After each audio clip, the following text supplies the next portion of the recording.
Can you talk about coming into this fight as a heavy favorite? Is it more pressure on you to win this fight? And for Matt, if you could follow up, you always relish the role as an underdog, and if you could talk about that as well. Well, I don't know if there's more pressure on me yet. I haven't really thought about that, but Matt Hammer's a very worthy opponent. He's a great wrestler. He's really tough and stuff like that. I really enjoy being an underdog most of the time, but I just take fights as they come. If Matt's the underdog this time, he can have that underdog status. He can have it. I give it to him. He can have it. For you, Matt had a young man play him, but I don't know if you've ever thought about who could play you in a film if we were ever to do the Rampage life story. I don't know who would play my child years, because I was pretty rambunctious as a child, a lot worse than I am now. But I think maybe 50 Cent can play the adult Rampage, maybe. I hope. You mentioned on numerous occasions that you don't want to be fighting past the age of 35, which is about 2.5 years away, if I'm not mistaken. Have you in your camp treated a blueprint of what you want to do? I mean, I spoke to Lance before the press conference, and it was up to him. He'd like to have you fight right away. Is that something you want to do? Get as many fights in the next 2.5 years, or stagnated sort of thing?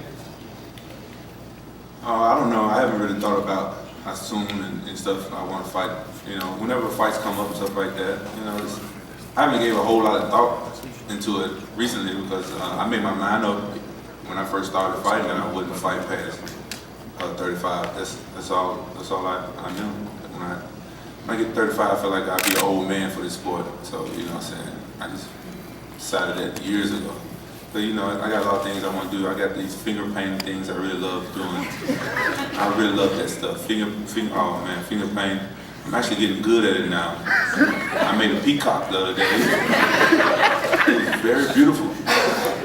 So, when I retire, I think I'll be making a lot of finger paints and put it all over the house.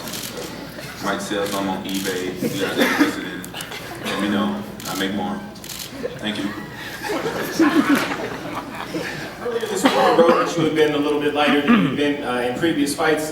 Just coming in a little bit lighter this time around, will that change your perspective on training going forward?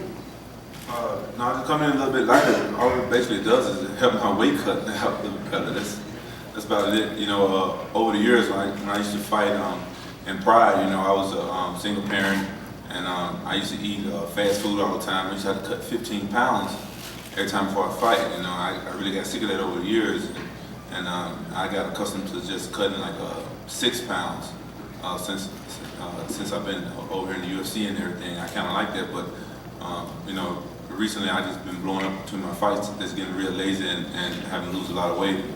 Training camp, and I'm sick and tired of that lifestyle, being really heavy, and I really regret getting real heavy after my November fight, because I couldn't fight Shogun when Rashad got injured and stuff like that, and that really, it was like a kick in the ass, for me and myself. So I'm really excited about getting in shape for this fight, because I haven't seen my abs for a long time, man. I miss them, When you look at yourself in the mirror and you disgusted with yourself, you're a professional athlete, man, that's bad. That's embarrassing. So, I'm really excited about this. So I've been, tweeting pictures and stuff like that with my abs and stuff. I'm happy, man. I'm trying to, keep my weight down. Me and my friend open up a gym and stuff like that. That's one of the main reasons why I'm doing it. Getting a gym right down the street from my house. I'm a lazy guy.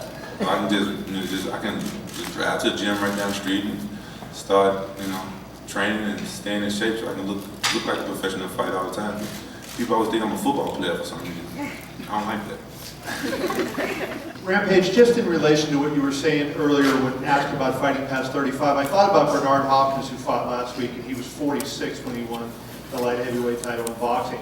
And he had said he was going to retire at 40. He promised his late mother that he would not fight past 40, and then he Saturday night went in this long explanation of why he did. Could you ever see yourself in a scenario when you get to be 35, seeing a different set of circumstances and changing your mind, or is it completely permanent that the 35th birthday is the end of Rampage? Oh, I always said that I wanted to retire at the age 35, you know what I'm saying? And yeah, everybody knows, I keep it real about my drive, that was driving me to do my job, what I do, you know what I'm saying? I have a lot of things that, you know what I'm saying, I have take care of and stuff like that.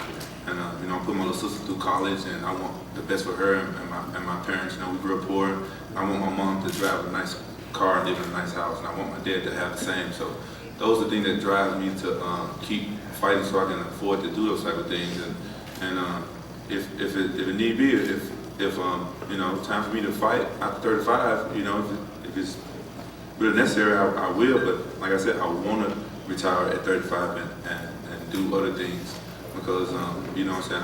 Honestly, even when I started the sport, I had certain injuries that I didn't think that was going to last as long, and I've gotten better over the years and learned how to take care of myself, and you know, learn how to have great doctors and stuff around. That's the main reason why I always wanted to retire at 35, because I didn't think my body would last all these years, but it's been doing really good, and fortunately the injuries that I have never bothered me in my fight, but it bothers me in training, and that's the main reason why I always hate training. And that's why when you got to see me fight, that's why I always try to make my opponent pay for all the hard training that I have to do, because every time I train, every day, something hurts, and it hurts bad, but I work through it, and I make it through camp. Most times I fight injured and I don't say anything, but I still fight and I do my job. But, you know, that must come to an end, because honestly, I'm the biggest wuss ever. I cry over you know what I'm saying, sprained toe. You see me complaining and crying. And just can't keep taking that year after year.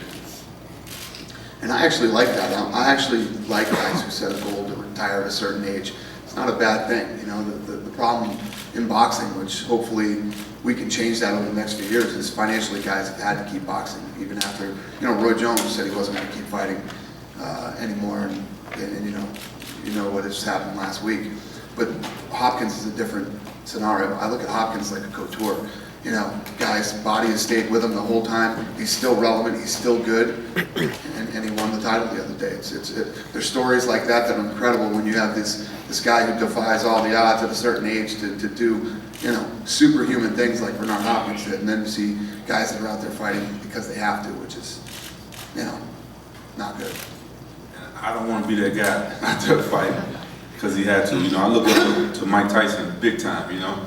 And I feel disrespected. A lot of fans don't understand what I say about I want to move on and do other things after fighting. Like, honestly, fighting is a great job. I think I have one of the best jobs. I feel like it's one of the hardest jobs. And the UFC's done so much for me, honestly, guys.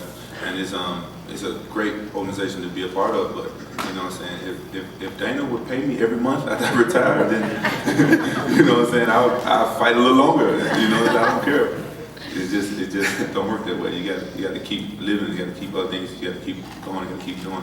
I see a lot of pro wrestlers and football players and boxers that don't have anything after their fighting career, and I have kids to look out there. I want to put some of my kids through college, and I know some of my kids I'm gonna need lawyer fees for them.